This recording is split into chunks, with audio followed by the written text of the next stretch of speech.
Hey, everybody, it's Mike from the Mike Wagner Show, powered by Sonic Web Studios and brought to you by our official sponsor of the Mike Wagner Show, international warring author Mia Molson's The Missing, available on Amazon and paperback and ebook.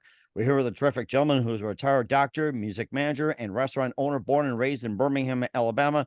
He attained his medical degree at 24 across Alabama state line, 16 to attend college. He also owned several businesses, including Oh Yes Management and the Hollywood Fries restaurant, which is really tasty right now. He discovered and secured a record deal for The Taste of Honey, the first hit in 1979, first black artist in 22 years of the Grammys to win the Best New Artist Award. And of course, he also has, experienced life, love, all kinds of quirks. And just a lot of great stories and the people who he's worked with. It's 45 chapters full of a wonderful life. And the book is called Are You a Enter or a Doctor? Live, ladies and gentlemen, from Plus Studios. Somewhere around the world. He's currently on vacation right now, and he's probably going to add another chapter to it, make it 46, 47. He'll probably add a 48 or 49 by the time this is over. The multi-talented retired doctor, music manager, and restaurant owner. And the book, Are You a Enter or a Doctor? A memoir with the multi-talented Dr. Otto Stallworth Jr. Dr. Otto, good morning, good afternoon, good evening. Thanks for joining us today. All right, thanks for having me. What's great having you on board as well, too. So you got an amazing career. You're a retired doctor, music manager, restaurant owner, born and raised in Birmingham, Alabama. You obtained your medical degree at 24, crossed Alabama state line at 16 to attend college. You own several businesses, and you also discovered and secured a record deal for The Taste of Honey, and you reaped doing a really wonderful reward with that. You have a new book, which basically just shares the untold tales, being rich, distinctive, varied life experiences in Birmingham, and basically starting in the 40s, dangerous adventures, narrow escapes. And your book is called Are You a Enter or a Doctor? Before getting all that, Dr. Otto, tell us how you first got started. What was the question again? Tell us how you first got started. Going way back. Oh, yeah, way back. Well, like I said, I was born and raised in Birmingham. And I decided I wanted to be a doctor at age 6. In Birmingham, growing up, the ministers, the family members, your uncles, your aunts, relatives, everybody asks you, what do you want to be when you grow up?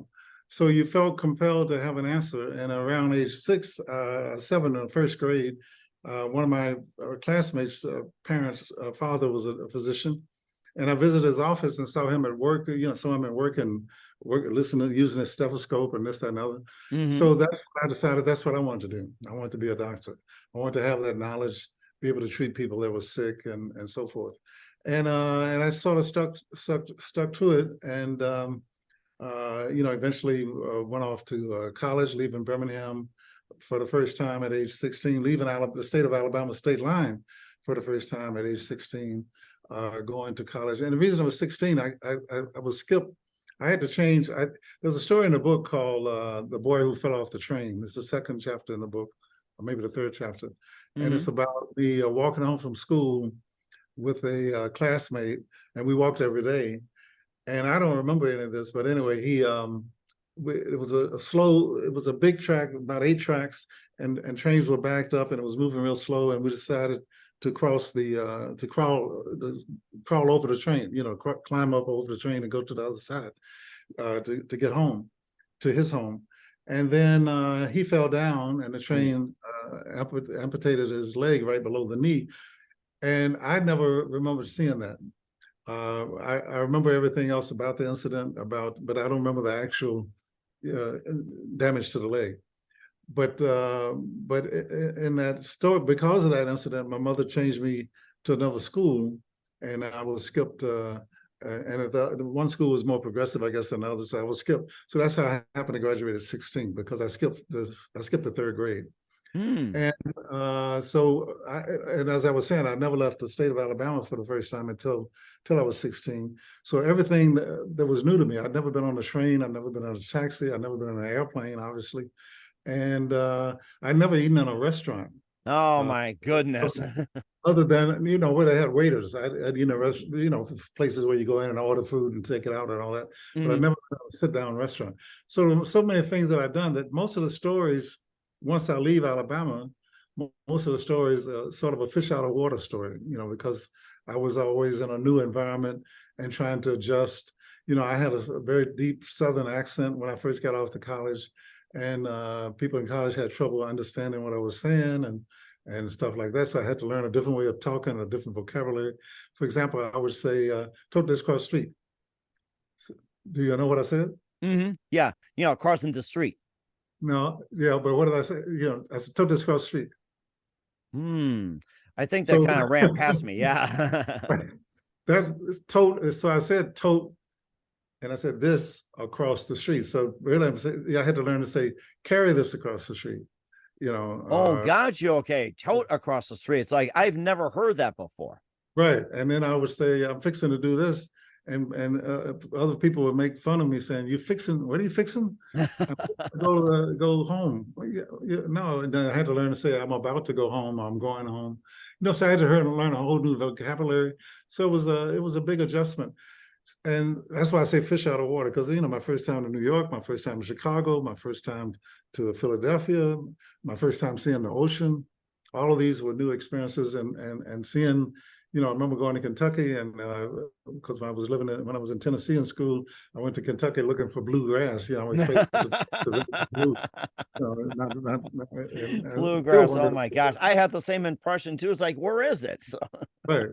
And then when I went to Chicago, which was during medical school, my first year of medical school, between this summer, I went to Chicago. And my third day there, I got a job driving a bus, a city bus, CTA. Wow, interesting. Yes. Good old Chicago Transit Authority. So and there's a story in a book about that. And so I got lost. We get lost. People would get on the bus and ask, "Do you go here? Do you go there?" Like one person asked me, "Do you go to Wrigley Field?" Well, I didn't know what Wrigley Field was. I said, "Well, I go between. I've only been here 2 weeks. I don't even know where Wrigley Field is. But if it's on this bus route, I'll pass it, because they give you a little card about the size of an index card that covered from 119th Street and Morgan all the way to downtown Chicago to the Loop. That's 118, 20 blocks that they cover on a little index card, and not being in Chicago, I can remember asking, well, how do I know where to stop? They said, wherever you see a bus stop sign. Well, that made sense, but sometimes you miss the sign, or didn't see it, or a car's in front of it, or this or that. So it was that's why I said most of the stories there, especially after I left Alabama, was like a fish out of water kind of story. My first time in New York, my first time, every place I went was a fish out of water kind of story. And certainly interesting as well too. And of course, you being in the doctor and everything else. And what was that one exact precise moment that simply influenced you into what you're doing for the rest of your career, especially being a doctor? What was that again? What was what was that one precise moment that simply influenced you into what you're doing for the rest of your career? It was like it was I think I mentioned that was you mean in terms of being a doctor? Yes, like the precise one where somebody said, "This is it." Yeah, it was when I was 6 or 7 years old, and I went to my friend's his father's office, and I saw his father working and using his stethoscope and prescribing stuff and helping people, and that was the moment that I just never wavered from that. I started saying that 6th or 7th grade. I needed an answer because everybody's constantly saying, "What are you going to be when you grow up? What are you going to be when you grow up?" And so I needed an answer, and I just kind of grew into that answer. And the more I learned about being a doctor, the more I wanted to be a doctor. And, some doctor TV shows that were influencing and stuff like that. So I just I stayed on that path. That was interesting. What are some of your the TV shows that got you influenced?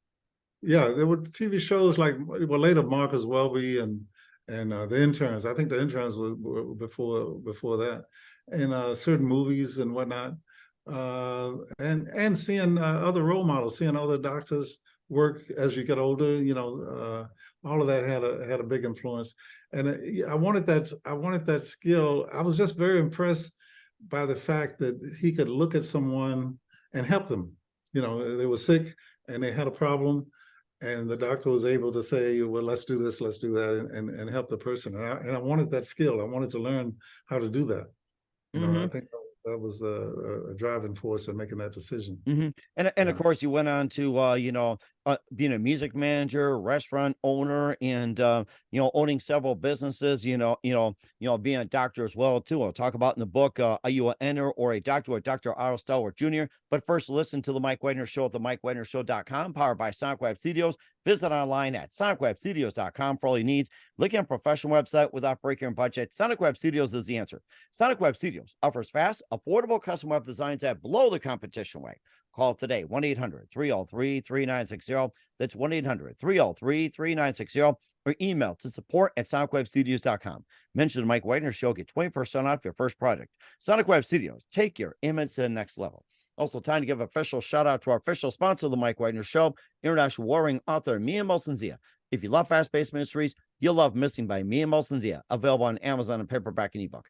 Missing is fast-paced and intriguing with an unforgettable twist. Takes place in 4 countries, 2 strangers, 1 target, where truth is illusion and those you love be the first go missing. It's available on Amazon and paperback and ebook. Missing by Mia Molson-Zia has garnered great reviews and evil and endorsed by Howard celebrities, including Joanna Cassie, Forge Riley, and Nails. So grab your copy today for Goes Missing by Mia Molson-Zia. Available on Amazon. Also, check out the Mike Wagner Show at themikewagnershow.com or 40 podcast platforms. Heard in 100 countries, including Facebook, SoundCloud, Spreaker, Spotify, iHeartRadio, also on Odyssey, Apple, iTunes, Google Play, along with Podbean, Buzzsprout, Pandora, BitChute, Rumble. Make sure you subscribe as well. LinkedIn, YouTube as well. Take us with you on any mobile device and check us on Facebook as well. Instagram, LinkedIn, Twitter, TikTok as well. And for great gift ideas, go to Amazon.com. Check out the Mike Wagner Show podcast. T-shirts, pop sockets, throw pillows, tote bags, hoodies, makes great gifts 24/7. Go to Amazon.com. Check out the Mike Wagner Show podcast. And for more great gift ideas like great books like Missing, Once and Wrinkles, check out the T-shirts, pop sockets, hoodies, phone cases, and more. Amazon.com/Mia Molson-Zia. Check out the store today and support the Mike Wagner Show on Anchor FM, PayPal, and the MikeWagnerShow.com. We're here with the retired doctor, music manager, and restaurant owner, born and raised in Birmingham, Alabama, and the book, Are You an Enter or a Doctor? A Memoir by Dr. Otto Stallworth Jr. here on the Mike Wagner Show. And of course, being the professional as well, too. And you had a really good career before getting into the music business and the restaurant business. Yes, I wanted to, one interesting thing is I'm always asked, the book is 45 chapters that you mentioned, and a lot of the stories are funny. And there's some sad stories and whatnot. But a lot of people ask me, how did I come up with that title? Mm-hmm. And the title is based on one of the chapters in the book. That is the title of one of the chapters in the book. And that's based on the experience where, I went to all Black, kindergarten, elementary school, all Black high school, a predominantly Black college, and predominantly Black medical school. And then when I went to, in my medical school class, out of a class of 80, there were 8 white students. Wow. And then I went to do my internship at a Case Western Reserve Hospital in Ohio. And out of 35 residents and interns, I was the only Black physician. Oh, wow. And I was asked that question by a patient. So, and I know, and actually when I started writing, that was the first story that I wrote, because that never left my mind. That experience. I mean, that question was very shocking, and I won't tell you my answer. You have to read the book. But well, we definitely will, and I'm sure you're like, what? right. It was a very shocking experience. And the second story I wrote was about the water fountain. It was called the Whitewater Incident, and this is a story where I was like 7 years old. And my mother was taking me downtown to the biggest, most luxurious department store in Birmingham at the time was called Loveman's Department Store. It was a chain throughout the state of Alabama. It was the largest and the most luxurious. And they had a special on black and white photos, 8x10 photos. So I was in a suit and tie and so forth, and she took me down. Make a long story short, she left me alone by myself to go to the dressing room because, at that time, at this particular store, they didn't have a colored dressing room for colored people to try on the clothes. So if you tried it on, you had to buy it. But she had a friend that worked there, one of her patrons. She was a beautician, and they arranged for her to try clothes on. But so she left me out in the in an area of the place by myself, and I saw this water fountain, and it looked better than the colored water fountain, which was in the basement. And I wanted to taste the water. So that's what that story is about. It's about me tasting the water. So those were the first 2 stories I wrote, because it just stuck in my mind. And that's sort of how, I think your question was, how did I get into writing? and it was something I took up, after close to retirement. I actually started before I completely retired, but it's something I always had developed an interest in early after I finished medical school, after I finished my residency, actually. Hmm. Yeah. And what sector of you being a medical field did you specialize in? I was an anesthesiologist. Okay. And plus, you also have been for 40 years as well, too, and you treat a lot of patients and everything else as well, too. And from there, you proceed to be a music manager and a restaurant owner. That had to be really interesting. Yeah, what happened at that with when I got to LA, two of my best friends from college and fraternity brothers had had had done had uh, produced and recorded their first song, and it was called "I Want You Back" by the Hmm. Jackson Five. And then they did all of the Jackson Five songs for like the next 5 or 6 years, and went on to do other artists, a number of artists. In fact, one of them wrote the song uh, uh, "I Will Survive." Oh, He's a, wow. Freddie Perrin was the writer and producer of that song. So they were very, very good. And so when in terms of the group, I met the group at a wedding. It was a friend of mine's sister was getting married, and they at the reception they had entertainment, and the music was really good, really good. They were playing top 40 hit songs, Hmm. and as I got closer up to the group, it was on the same level. They weren't on a high stage, so the same level as the dancers, and you couldn't see them until you were up front. And I was just shocked to see two female uh, playing. One was playing a guitar, and one was playing the bass guitar, and singing. I had Huh. never seen. Most of the time we see women playing an instrument, it's usually the piano, Hmm. or with piano. That's the only thing I really remember before that. So to me, that was a very unique look and a very marketing look. And the name was Taste of Honey, which is a very marketing name Oh, because yeah. And I remember the hit, too, from 79. Yes. right. And then the so we found a record deal. Well, I took people by to see them. I had friends who were the Commodores. I took the Commodores manager by Benny Ashburn. I took one of the Commodores by Ron LaPree, and I took those two producers by that I talked about that did the Jackson Five. Hmm. And the group got impressed with me, I guess, and they asked me to manage them. And I had taken a course a little bit before that. When I first left, finished my residency at UCLA in anesthesiology, I was so used to being in school for 20 some years, classes, that I actually missed the classroom. So I started going to classes at night at USC and UCLA night classes. And one of the classes I took was how to make a record deal, how to make a demo and get a record deal. How do you And like that? I wish I would took that advice years ago. So, yeah, it was just coincidence. So I went back to that book and I just kind of followed what was outlined in the book, the way I approached it. So I ended up shopping them at a number of record companies. But one of the things was that I didn't like any of their songs, none of their original songs. They hmm. sound good, really good singing top 40 hits. So we decided to video record them, and I took a big recording machine. At those days, it was like 2 feet by 3 feet. Yes, I remember that. I think it was, oh gosh, what was it? Not Betamax, but it was something else. Yeah, I I'm can't trying to remember think what of it's the name called. of it. Yeah. They used 3/4 inch tapes as big as that book you showed Oh, earlier. yeah, that's right. this big, Yeah, and yeah, whatever else. I remember now. Yes. right. And you could only get, I think the longest tape was like an hour.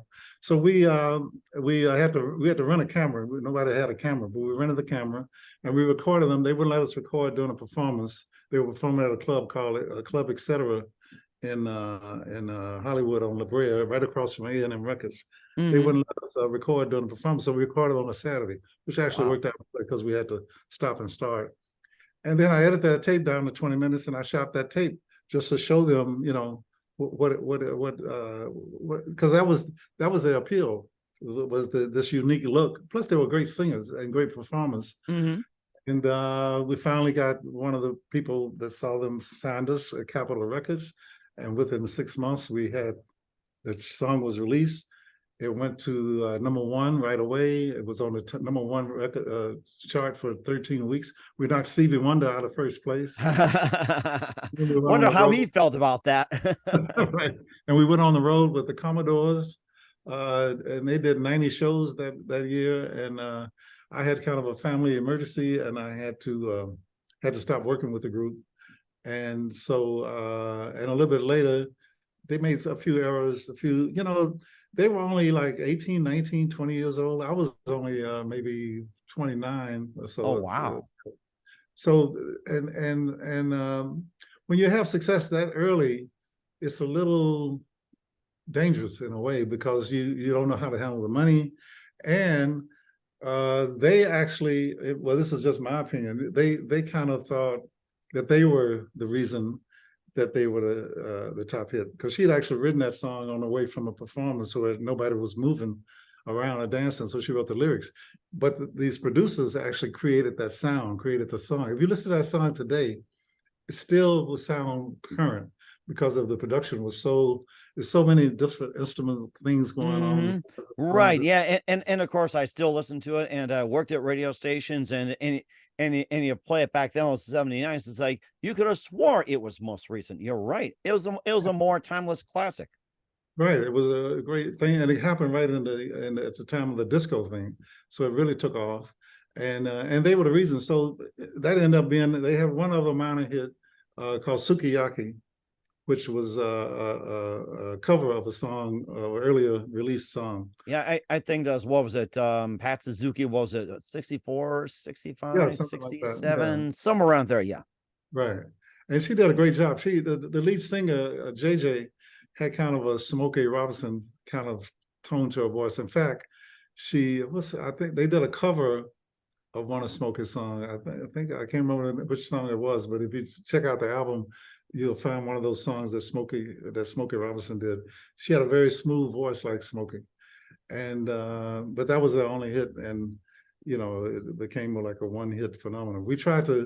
My partner and I ended up with a partner who was also a physician, and we went on the road with him and all that. And we tried to get them back and tried to straighten out the mistakes they'd made and this, that, and other.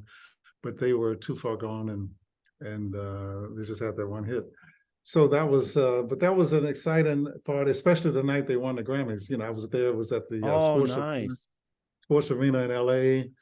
And I can just remember jumping out of my seat and saying, "Oh my!" It was sort of like affirmation of my impression of them the first time I saw them.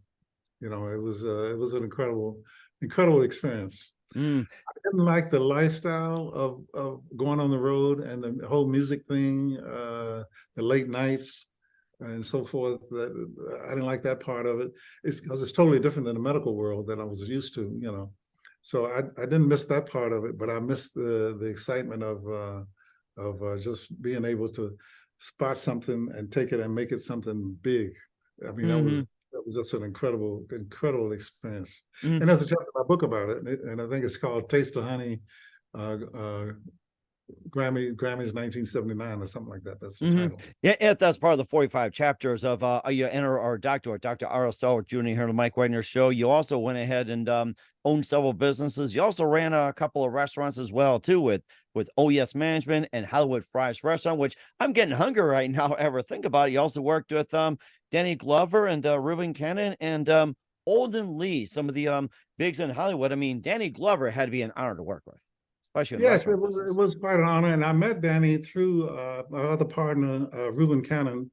Reuben Cannon was a casting director who had casted, among other things, Color Purple. He also discovered Bruce Willis, put Bruce Willis in his first TV show, Moon something it was called. Moonlighting, yes, I remember that. Silver Shepherd. Oh, Maddie, you gotta come for this. I remember that so well. Right. He cast, so he was an excellent casting director, and that's how I met Danny. I met Danny through him. And Danny was very easy to work with. He was there for the opening of the restaurant, and that's part of the reason we had a problem, because after Danny, they put us on NBC, CBS. We were on the covers of the magazine, and then we got flooded, and we weren't ready for the flooding of people. And a lot of people expected, what was the name of that? They expected a much. It was a what do you call quick service restaurant. where you come in, you Yeah, order, and yeah, quick service, fast food to go right, and all that. I think it was right, just like, almost like, a unique McDonald's, Burger King, Wendy's, Taco right, Bell, Kentucky Fried, and any fast food, or even like, the modern ones like right. Sonic. And I think it's like, oh, well, the list goes on and on. Well, that was I modeled that restaurant after a trip to Belgium, where they had French fries on almost every corner. Really? They French served them fries in on every corner. Oh my gosh. You're making me all more kinds hungry than ever. all kind of different sauces, and they had a two-stage way of cooking them that made them very crisp and hot, and they use fresh potatoes, not those fake potatoes that McDonald's uses, and they Mhm. serve them in a cone. So we modeled everything after that. We served them in a cone, and we had dipping sauces. We had 25 different sauces. The most famous dipping sauce was Lethal Weapon. It was named for Danny. Lethal Weapon. What is that sauce anyway? It was a spicy, very spicy, using cayenne pepper and some other stuff that made it very hot and spicy. And it's mayonnaise based, because in Belgium they serve mayonnaise on French fries, not mustard and ketchup, but mainly mayonnaise. So most of our sauces were mayonnaise based and named after movies, other people, and stuff. And we had something like 30 different sauces. And Wow. what stopped that restaurant was 9/11, because we were getting ready to open we were in Westwood, and we were getting ready to open our second location in Hollywood and Vine. And then 9/11 happened. And on the street that we had our restaurant in Westwood, there were a couple of Arab type restaurants, and who had nothing to do with the origin of the 9/11. But nobody came on that block. Nobody came to Westwood on the streets anymore after that. I mean, Wow. so everything kind of shut down. And in fact, Hollywood and Vine, where we were supposed to have a second location, they had just spent $600 million building that thing, and they sold it, ended up selling it 2 years later for 300 million. Wow. So, and that's because everybody left, and it was built based on the 10 million visitors that visited the Chinese theater, and Mhm. then all the flights stopped coming from China for about a year or two after that. So that was kind of that was another great experience.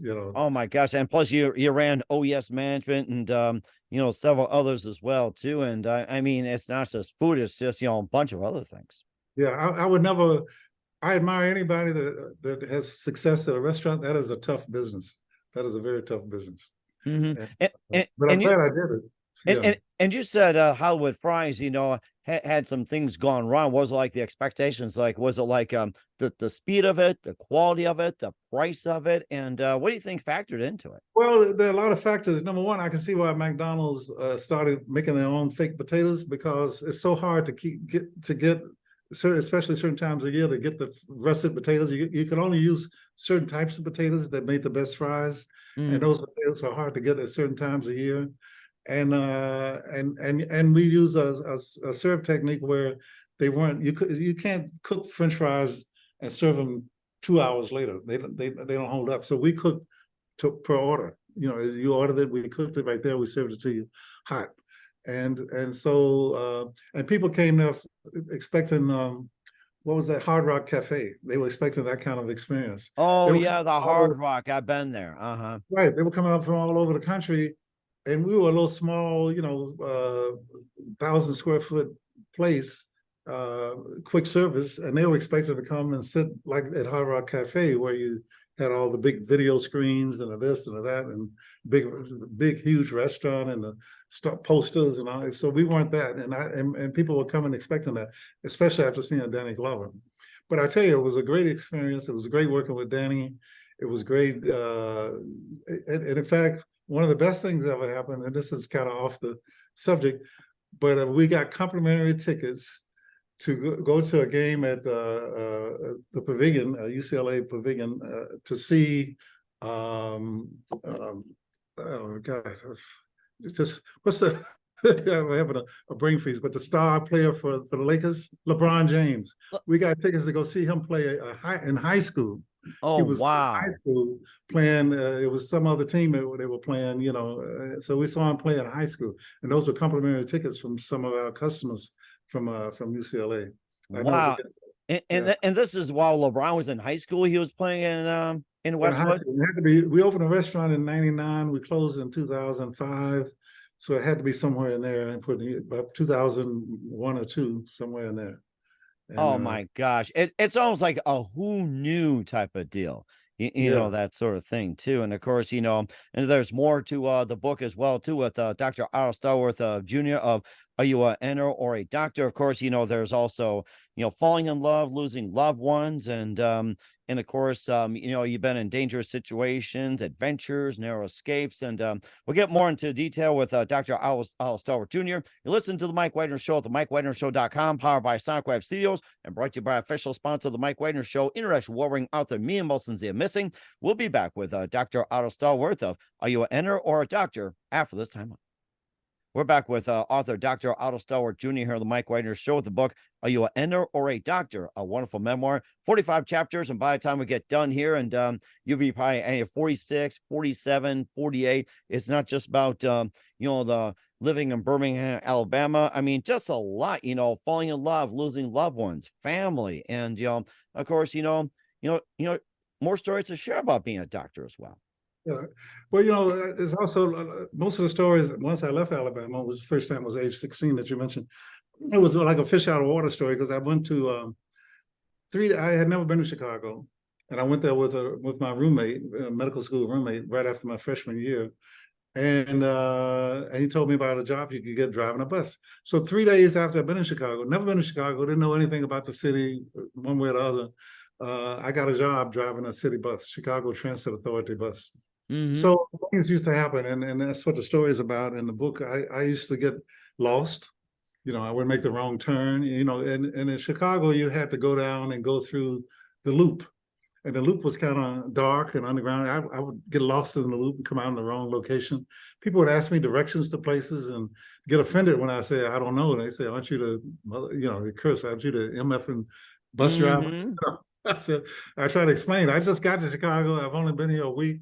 I don't know where that is. I'm sorry, things like that. So it's a lot of funny stories. Plus, I had a roommate who was a University of Chicago law school student, and his two roommates were traveling in Europe for the summer. So he was looking for roommates just for the summer, and he was the guy who looked a lot like John Lennon.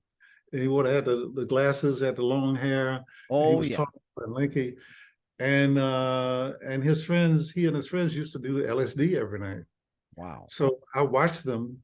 In the story, I tell this story in the book. I watched them, and I don't want to go through a lot of detail, but I eventually ended up trying the LSD. Never did it again after that. and you thought LSD was Lakeshore Drive for all you Chicago people out there. I don't think so, or we don't. Yeah, and interesting thing now, doing a lot of things happened starting in '66. First, there was the introduction of the birth control pill, and then there was made love, not war, and then of course the abortion thing, the Roe versus Wade at '73. So it brought on a whole different kind of lifestyle, so to speak, and so that a lot of that had to do with that experience of the LSD and this and that.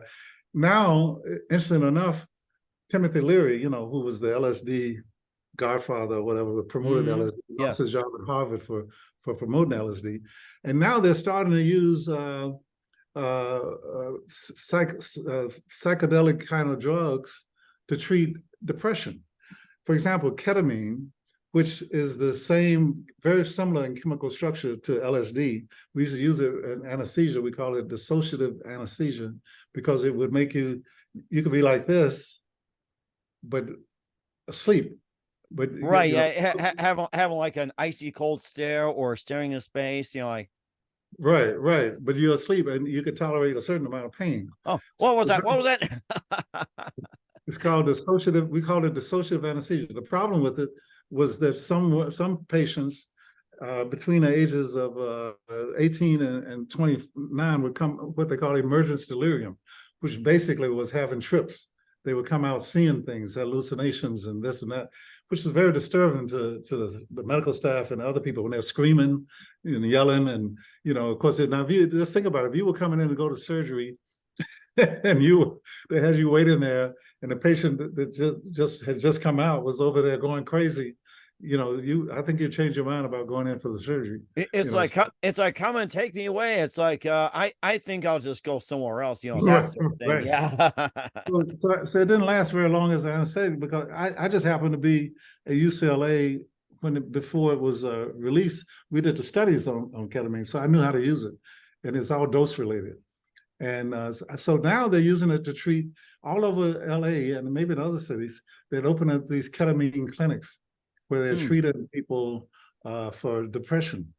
And they're saying that medical reports are saying, well, I'm not that familiar because all of this has happened since I kind of retired. So I haven't read the data, but I find it hard to believe that it really works. And I don't know how they consider the dosage. You can titrate and get different effects. For example, I used to use it in kids to start IVs, when, because kids won't stay still. They're moving their arm. Oh, yeah. Oh, yeah. You Of course.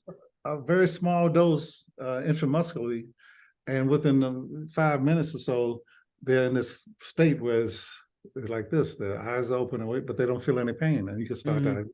Within 15 minutes, they're back to normal. So it was perfect for that kind of thing. But you had to know how to use it. And I had learned that because we were doing all the investigation at UCLA when I was a resident.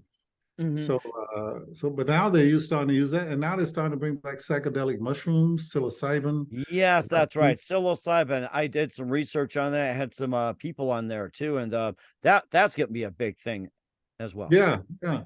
So you look back and maybe Timothy Leary was right, because he was promoting it for that kind of treatment, and everybody thought he was just some crazy lunatic or whatever. In fact, I haven't seen it, but I remember passing there's some kind of documentary about him promoting that. That is rather interesting too. Of course, you had losing loved ones, falling in love, and maybe just a few more from your days of Birmingham in your book as well. Yeah, I'm on my 5th marriage, and I've been married now for 8 years. We were together 12 years before I got married because I wanted to be sure this time.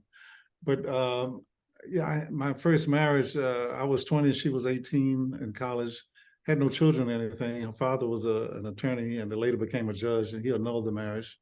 And then there's a story in a book called Harlem Girl, where I met my second wife while I was at Harlem Hospital. Columbia, and I'm sure maybe they still do. Columbia University medical school used to staff Harlem Hospital. So I worked there, and so there's a story about that in the book. Very interesting story, I thought. It's kind of a love story, so to speak, because it's when I first meet her. They call it Harlem Lady. Harlem Lady. That's a rather interesting term. Yeah, yeah.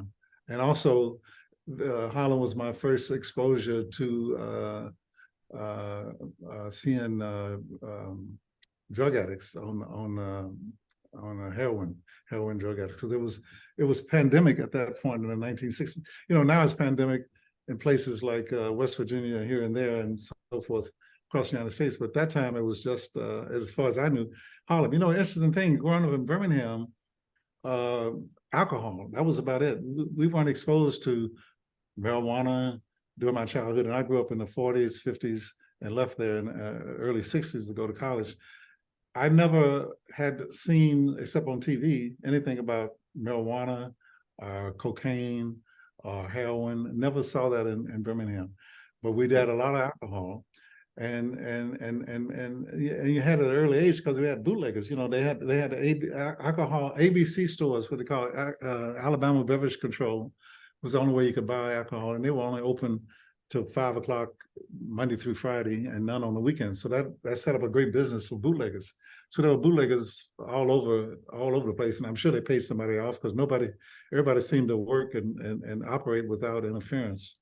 But that was a big difference. So most of my my exposure to that in Harlem was it's a chapter in there you have to read. It was a very shocking experience in the hospital and outside of the hospital, seeing the effects of that drug. Hmm. And you also had some other ventures as well too, and maybe some of the things we haven't covered yet. I mean, we covered about the taste of honey, being working with Danny Glover and others, and Hollywood Fries, and whatever else. And I think we covered most of it. And maybe some I'm just trying to think. It's like a little bit of miscellaneous, or maybe just an unusual story too. So. Yeah, there's a lot of stuff in there. There's a story about my experience in Egypt called the Egyptian Mama. Oh yeah, travel wise. Uh-huh. Yeah, and that had to do with a friend of mine. Well, my girlfriend at the time, who ended up being my wife later. She went to first to Athens, and then in Greece, and then went to Israel. And in Israel, she was apprehended because she was the only dark person, a person of color, in a group of mostly Australian couples. And what had happened, we had just started dating maybe 5 months before that, and she had this prearranged trip, and her girlfriend backed out of going. She was a television comedy writer, and her girlfriend had backed out of going, so she went by herself. Mm-hmm. And that was suspicious to them and so they detained her in the airport. I mean, yeah, for 8 hours for questioning. And most of the time she just sat there, they wouldn't question her. And so she called me crying. So I flew to Egypt. I was on my way to Israel, and then she was released just before I left. So I changed it. I met her in Cairo. And so the story, Egyptian Mama, is about our experience in Egypt and coming up the Nile River and seeing all these things. And that name comes from because we were at the pyramids, and a guy rode up on a camel and he said, "Hey, Egyptian Mama, you want to ride my camel?" So that's where I got the title from. He was talking to my wife. He was a great guy. He took us. He became our guide in terms of the pyramids and whatnot. Oh my gosh, that is so amazing. Of course, you also travel in other parts of the world too. It's like, especially where you're at, of course, you're not gonna say where you are and everything. I mean, you're just an adventure and a half. I gotta say that. So Yeah, well, there's a story now called Mexico and Me, which was about my starting going actually to Puerto Vallarta, because it was like a 2.5 hour flight, almost 3 hour flight from LA, but a lot closer than other places I've been, in a total different environment than Los Angeles. And there's stories in there. There's funny stories in there about, one story, there was this thing I wanted to have curly hair. I wanted oh to have, really? and I had really kinky hair. I wore a big afro for a long time, from med school, but this was when I was young and in Birmingham. And among Black people, you have all kinds of skin complexions. You have all kinds of different hair. So I had friends that had curly hair and this and that. So I wanted to have curly hair. So what I noticed, and this story is called Hair and Shampoo. What I noticed was that when I was shampooing my hair, I noticed that the hair got straight. Huh. So I put more shampoo on it and more in. And so I just left the shampoo in, right? And I went to school. Make a long story short, I was shortening the story because it's kind of about 4-page story, but I was shortening it. I went to school, and going from one class to another, we had to come outside. It started raining like a thunderstorm. Oh my gosh. And my hair starts sudsing up with the suds.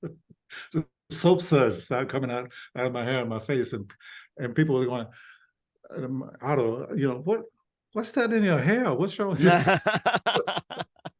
It was so, I had to run to the bathroom and try to get it out. And the more water I put in, the more suds. It was a hell of an experience. That was one of the funniest stories. There's a lot of funny stories in there, along with some heartbreaking stories, especially when my father died when I was 22. And that's a tough thing about writing a memoir. When you write, or when I write, I kind of relive the event. You get in a place, because I used to start writing at 10 in the morning, and write until like 4 or 5 the next morning. Wow. And I'm a slow typist.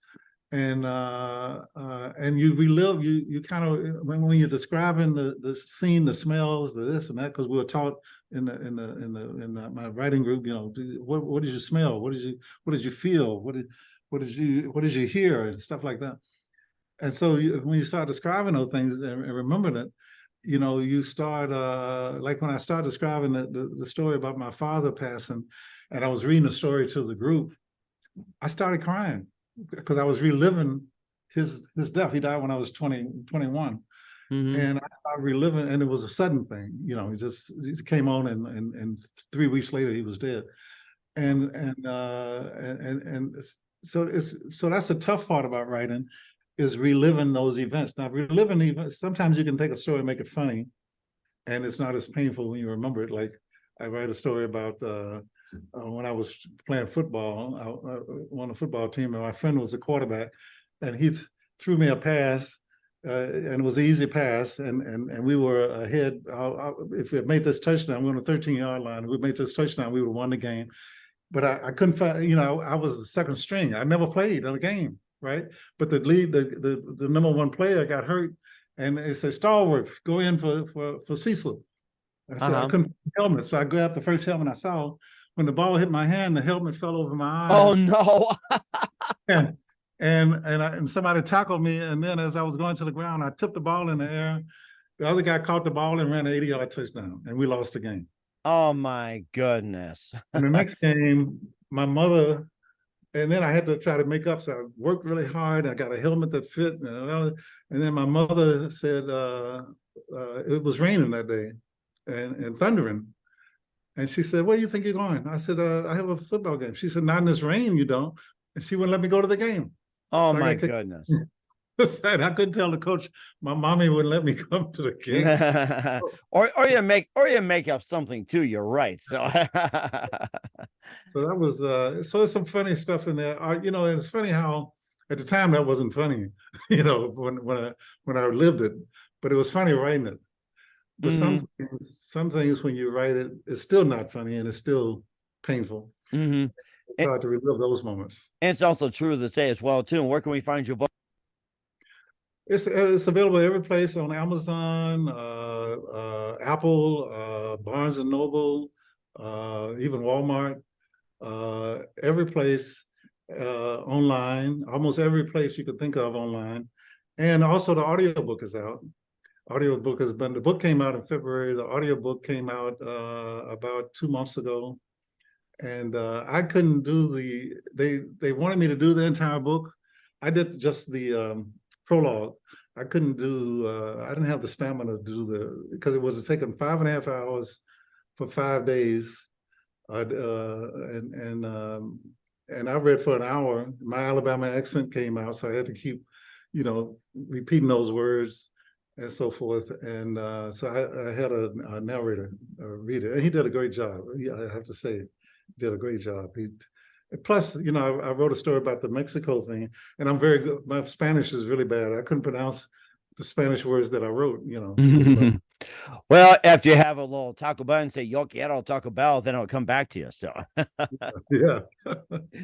Pretty much. So, and we're here with Dr. Otto Stallworth, Jr. of Are You an Enter or a Doctor here on the Mike Wagner Show. And just a few more minutes, Dr. Otto, we'd love to have you back, and hopefully you'll be adding chapter 47, 48, 49, and 50 along the way. Maybe we get done, be adding 51, 52 or so. What else can we expect in 2023 and beyond? Well, I'm getting ready to release a book of sunsets. Nice.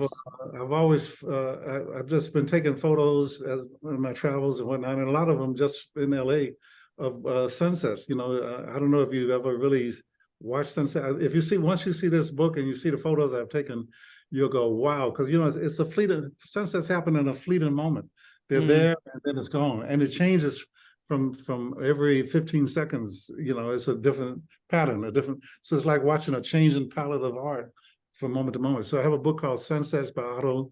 And then I'm writing when I was at UCLA Masters of Fine Arts program, I wrote a screenplay called Murder at Beauty World. And I'm going to convert that to a novel. And it's about a murder that was set up as a accidental anesthetic death, but it was actually an intentional murder. And of course, the protagonist doesn't know this until a little later in the story that it was actually a murder. And the protagonist happened to, the anesthesiologist who was scheduled to do the surgery didn't show up, and they called him and asked him to do the case. Medications were already laid out, and so he used the medications that was there, and one of those medications killed the patient intentionally. And so and then that's not discovered till much later in the story of exactly how it was done and why it was done and all that sort of thing. Okay. So I have a little ways to go on that though, because I tell you, I work with a writing group to do that memoir. And we used to meet every 2 weeks and we'd read our stuff and they critique it. And then you go back and reread it. And when I read this story about 3 months ago, I read the first 80 pages. I was so proud of these 80 pages, and this is what's wrong with Zoom when you have 5 people, 6 people trying to meet, and you can't read the body language. But they didn't tell me how bad it was, but I could see as I looked at each person, I could see that it didn't work. So I had to go back to the drawing table and study some more about, because it's totally different writing a murder mystery than writing a memoir. So I'm still in the process of learning and studying to be a writer. That's certainly interesting, and we'll get more into that. And who do you consider biggest influence in your career? Biggest influence in my career? Yes. I think I'll have to say it was my father, in the sense that my father, in a negative and positive way, because some of the things that I saw him do, I intentionally didn't do. And other things that I saw him do, I intentionally did. And some things I subconsciously did. For example, he was a hard worker. He worked at a steel mill, but he also had several other jobs. He worked at a cleaners where he go deliver and pick up clothes. He was a Jet and Ebony magazine distributor, which I became a Jet and Ebony magazine distributor at age 9. And other little, he sold suits. He just did a lot of different things. And that was after working in a steel mill. He went to work at 4 o'clock in the morning, got off at 2 o'clock, making steel pipes. And so he did that, plus all these other things. So I think, and I didn't realize this, so I started writing a memoir. And I realized that, you mentioned all the things I've done, like the music, the this, the that, the restaurant, the da. And then I started thinking, I put it together. I said, that was my father. He had all of these different things he was doing. So I think, and I never thought about it until I wrote the memoir. So I think he was a big influence on how I've been adventurous and trying different things. Even the music thing was totally, different for me to do as a physician. So, and then the restaurant was something totally different for me to do as a physician. And I've had some other things that I've done that are totally different, business ventures. So it's, so I think that as I wrote, I've only concluded this since writing the memoir, that was the influence. That is interesting. I like that. And what's the best advice you can give to anybody at this point? About advice to what? What is the best advice you can give to anybody at this point in general? In general, I'd say whatever your dreams are, don't give up. One of my working mantras that I've carried through life, which was on the wall of my mother's beauty shop, was where there's a will, there's a way. And that always worked for me. And whenever I've come up to what seemed like insurmountable kind of thing, I would say there's a will, there's a way. And I'd say, and I just kept thinking about how to do this, how to work around the problems of doing it. And so that's what I teach my kids. I've taught my kids that thing, where there's a will, there's a way. And so I think that's my living mantra. And I think that's a really good one as well, too, in these day and age here. Once again, we're with the author of the book, Are You an Enter or a Doctor? Dr. Otto Stallworth Jr. here on the Mike Wagner Show. Dr. Otto, a very big thank you for your time. You've been absolutely fantastic. Learned a lot from you. It's been a great journey. Looking forward to having you again soon. Keep us up to date. Keep in touch. Love to have you back. Once again, what's your website? How do people contact you? Where can people purchase or check out your book? Well, you can go to Otto E. Stallworth Jr. MD.com. That's my website, and all information about the book, where to buy it, what we're doing, There's it's also stuff there about my foundation. I have a foundation called Stallworth OES exclamation point foundation. And right now we have 2 scholarships. We have a full scholarship that we give to a student at Howard University undergrad, and to my alma mater medical school, Mahara Medical College in Nashville, Tennessee, 4 years full scholarship for students. And the scholarships are based on need, because I didn't mention that there's a story in my book where Reverend John Wesley Rice was my high school counselor. He was also a minister and so forth. He was also Condoleezza Rice's father. Condoleezza was in the first grade first or second grade when I graduated from high school. So I knew her as a child. She was a child, and of course knew her later in life and knew her father. But her father arranged my family. My father and mother didn't have the money to get me to college for 4 years of full scholarship. Cover food, clothing, all that kind of stuff. I could go to a local college, but I wanted to go to Howard. And Reverend Rice found a scholarship that was based on need, that actually provided for 4 years of undergrad and 4 years of medical school. I went to Wow. On the basis of that scholarship. It was half scholarship and half loan, and the loan was at a 3% that you paid once you graduated from everything. So because of that experience and because of that, the scholarships that we give is based on need. It's not based on scholarship performance, and you don't have to maintain a certain average to keep the scholarship, because I didn't. Who does these days?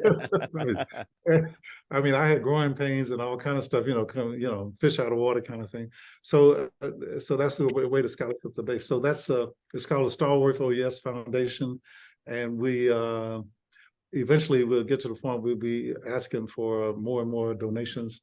Right now it's funded very well, and we have we only have 2 scholarships given, but very good, strong students. And we're certainly looking forward to hearing more about it. Once again, Dr. Otto, very big thank you for your time. You've been absolutely fantastic. Learned a lot from you. Looking forward to having you soon. Keep us up to date. Keep in touch. Love to have you back. Wish you all the best. And Dr. Otto, you definitely have a great future ahead of you. Okay, thank you very much.